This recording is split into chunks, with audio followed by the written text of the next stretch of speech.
Alright, so here's our situation. We've played down here for quite a while, and because there aren't many nations, I mean, we've played here twice and here twice. We played them once, we played them once, we played them once, we played them once. Mostly we don't talk about how the fact that series didn't end, whatever, moving on. But we have only 2 nations we haven't played at all yet.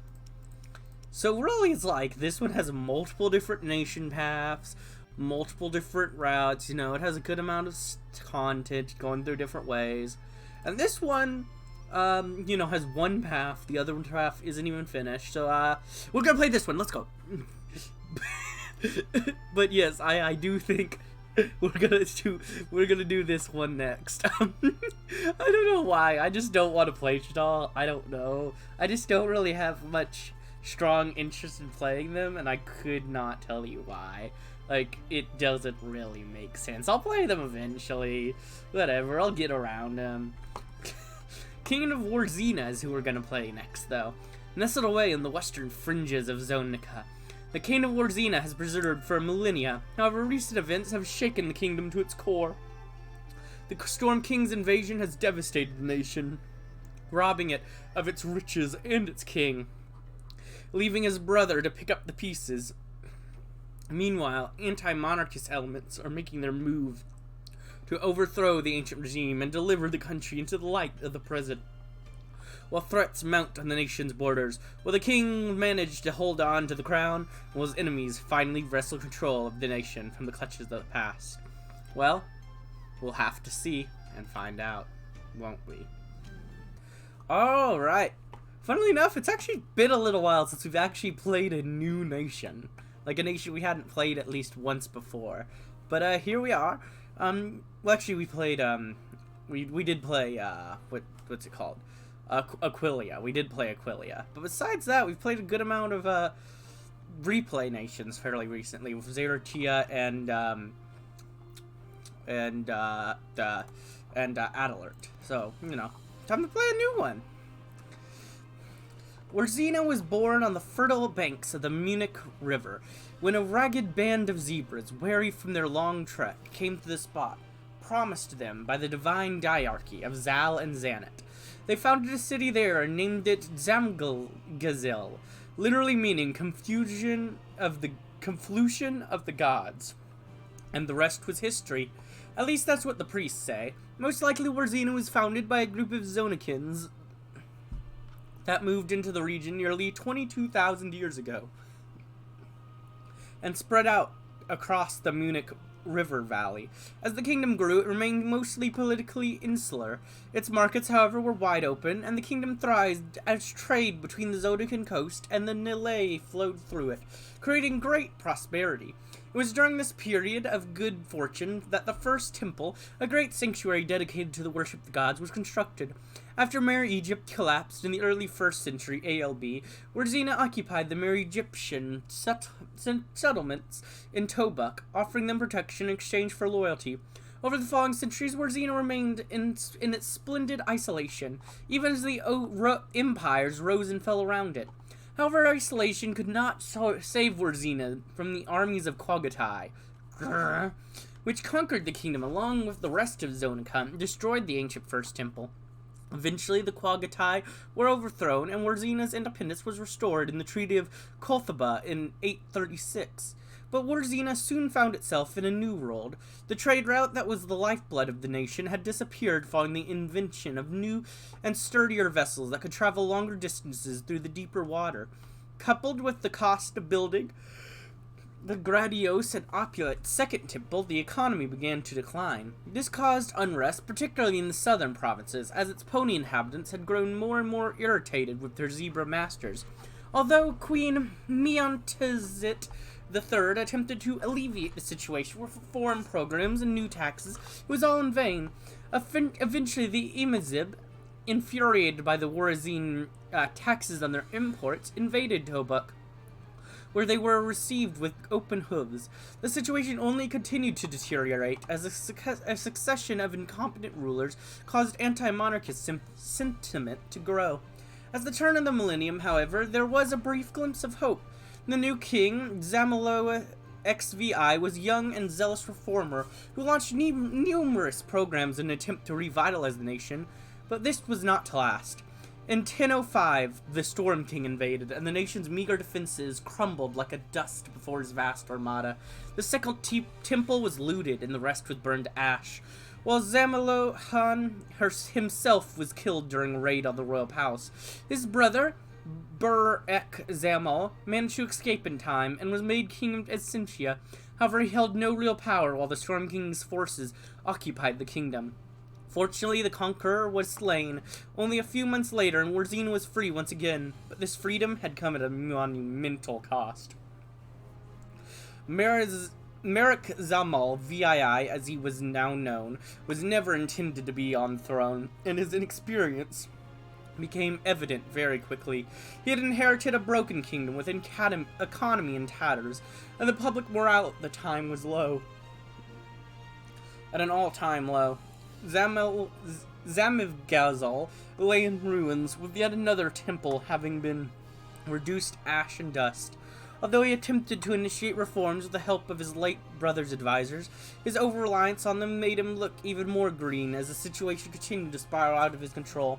It was only with the timely arrival of Hippogripian aid that the country was able to begin taking steps towards recovery. Today, the king presides over an uneasy peace. Although the Hippogriffs had continued to provide assistance, thank you, their increased presence has served to incense discontent among more isolationist elements. Unrest is at a fervor pitch as Camo, a broad alliance of various anti-monarchist groups, is making its move to overthrow Barekzamal and implement their vision for the country. All the while, threats are mounting on Warzena's borders. The southern coast is now ruled by the Republic of Tobuk, a front for arms smugglers looking to make a quick bit, while the brooding Chirptarians to the west have grown more restless and aggressive. Warzena's future now rests on a knife edge, and it remains to be seen if the king can rescue his nation, or let a 2,000-year legacy perish in the flames of war. Yeah, do we have... Oh, we do! We do have a city.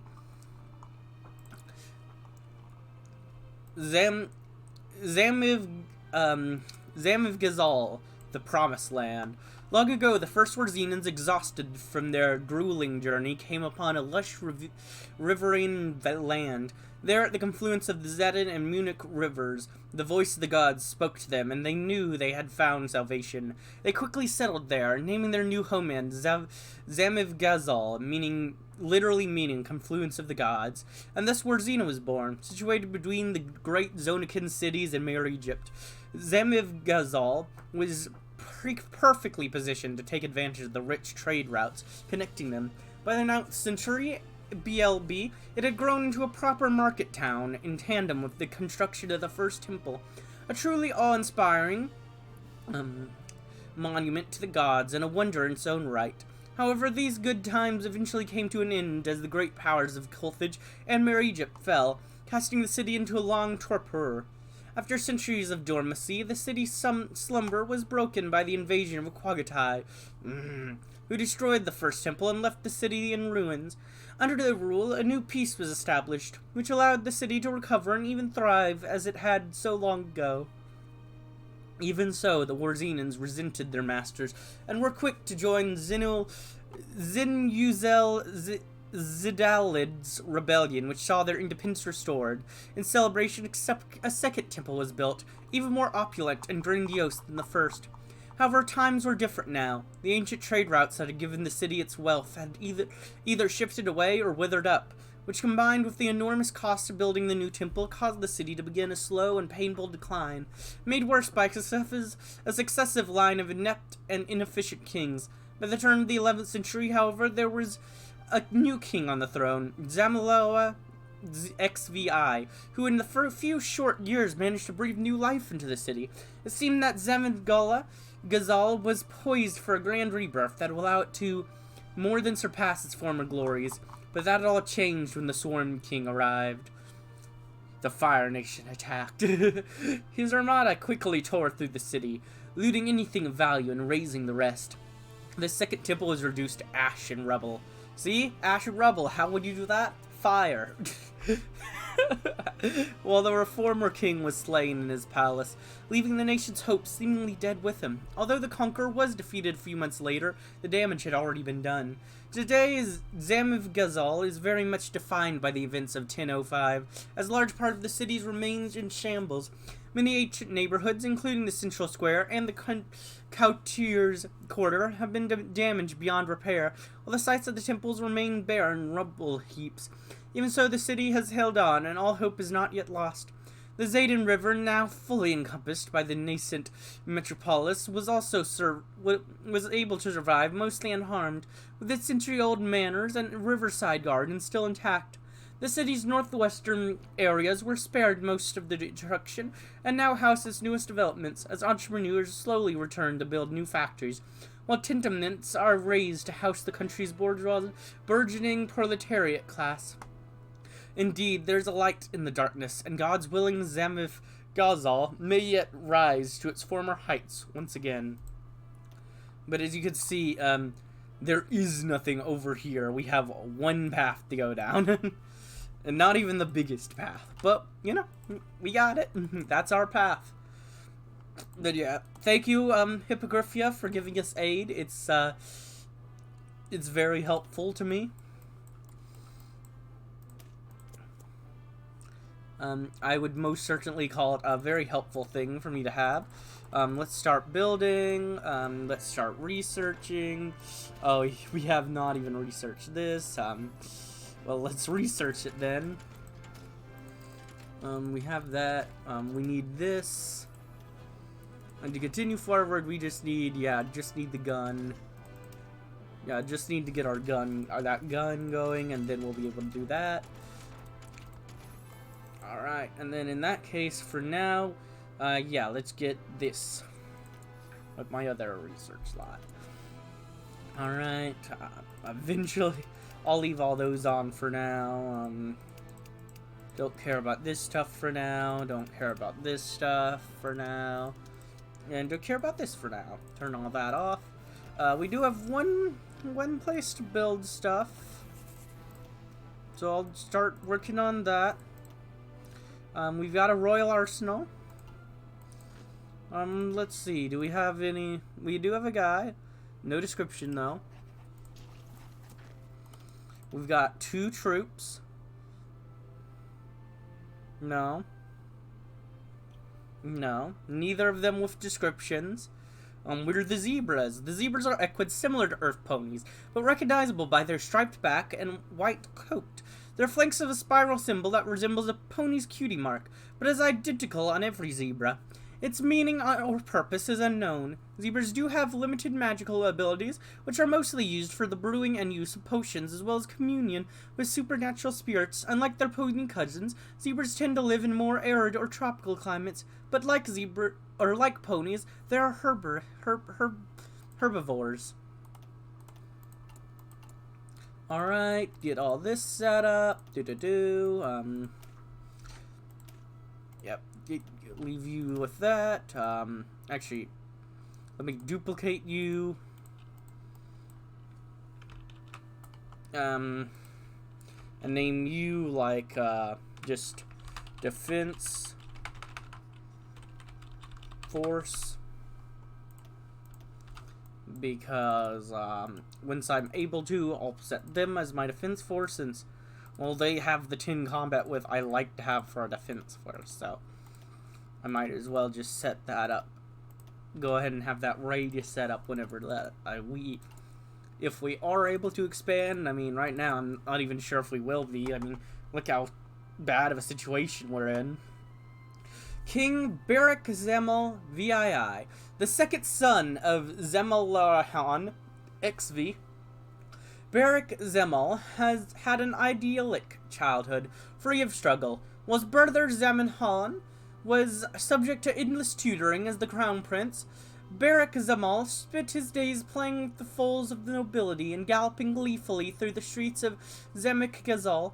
His favorite playmate was Warzena Nazlalin, the daughter of a prominent noble. Although she was intended as a future bride for his brother, they were never officially engaged. and she much preferred Barekzamal's company to that of his eccentric brother. When Zemil Ahan was made king in 1101, he swiftly leapt into action. He formally renounced any intention of marrying in the near future, leaving Barekzamal and Umar Zemit free to get married. The two soon sired their first foal, a colt named Han Zamal.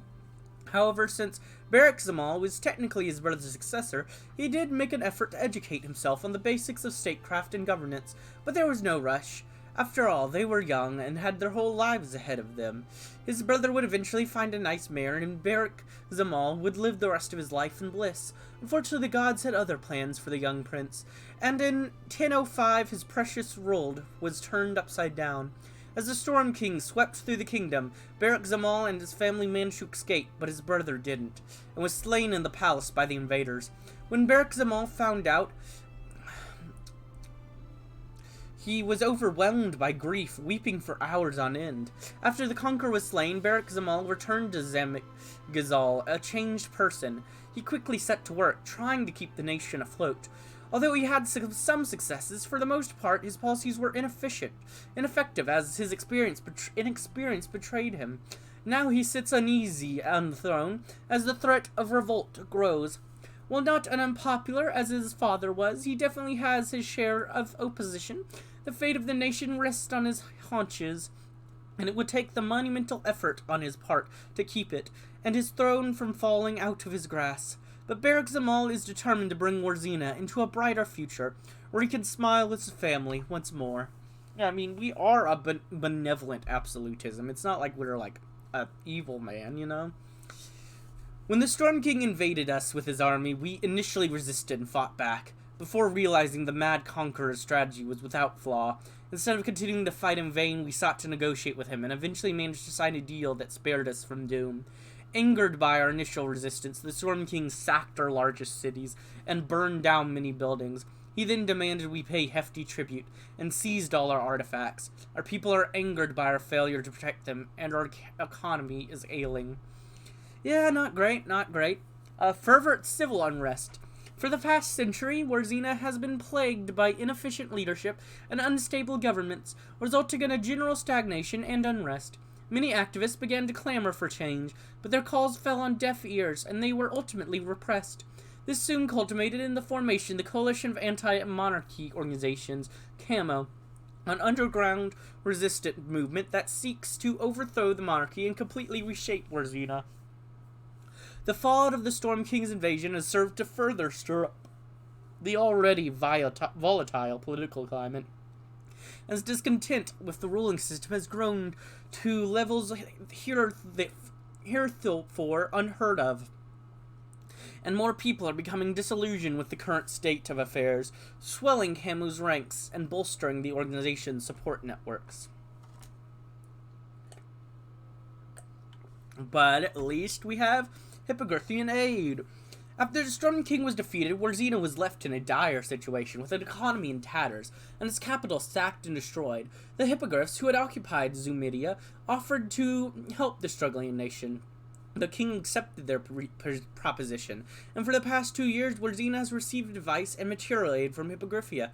Although this has prevented the nation from completely collapsing, the situation still remains tenuous at best, not to mention those who are displeased with the presence of the Hippogriffs and the nation's dependence on them. Yeah.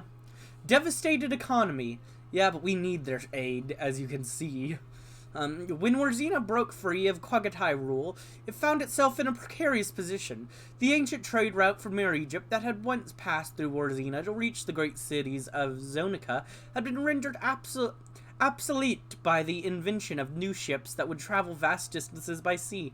This left Warzena stripped of its economic lifeblood, and the economy soon began to falter. The construction of the Second Temple in 850s pushed the already unsteady economy to its limit, kick-starting 150 years of economic downturn and stagnation.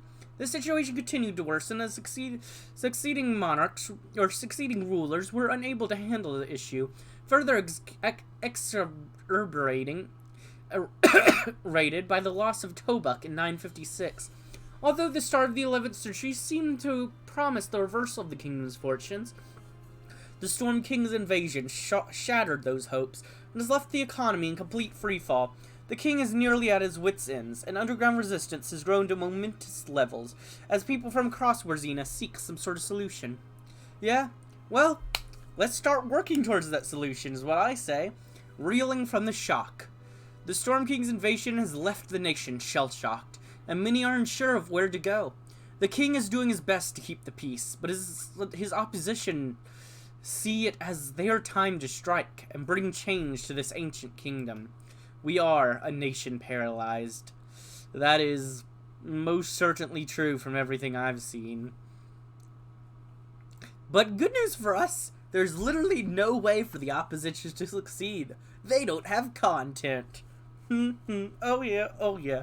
Our opposition has no content, so no player would ever let them succeed. So right now the king will always win, unless there's some weird player who would rather have no content, but I don't know why they'd want to just play a nation with no content when they can play a nation that has content.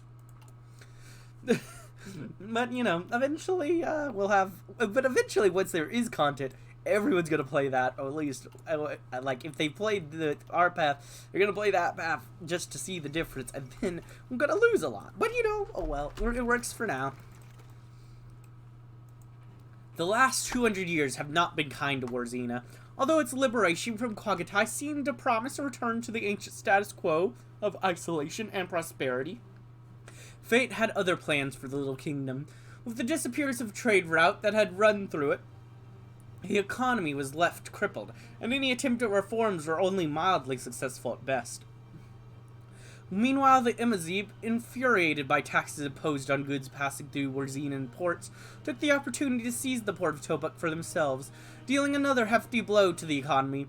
During the latter half of the 10th century, the nations languished under a string of neglect and incompetent kings whose advisors only sought to enrich themselves. This caused anti-monarchist sentiment to fester as calls for reform were ignored and its proponents penalized, culminated in formation of the Coalition of Anti-Monarchy Organizations, Camo for short. In the late 1970s, when Zemal XVI came to the throne, it seemed that things were finally looking up for Warzena. Under his leadership, the economy's decline began to slow, while new industries began to take roots. Many began to wonder if Warzena would finally be able to get back on its legs. Unfortunately, they wouldn't get to find out. As in 1005, the Storm King attacked. His vast armada obliterated the kingdom's meager defenses. I feel like we've been reading this same thing like 5 times now.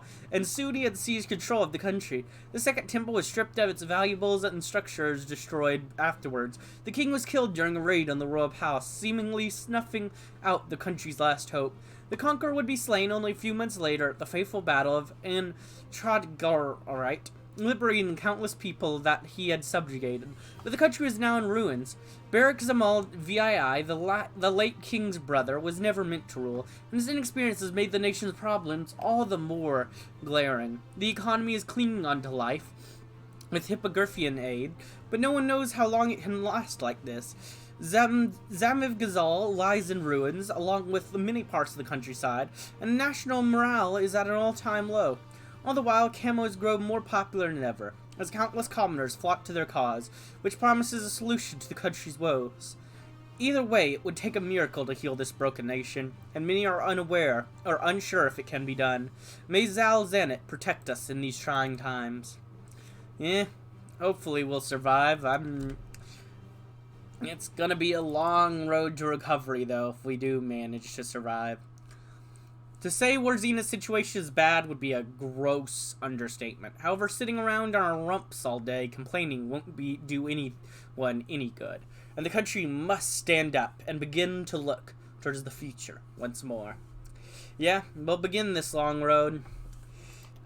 But hopefully we'll survive it and we'll thrive.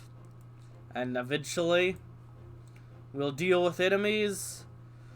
And we'll continue on, surviving to another day, surviving to a future, making friends, making allies. and simply continuing on.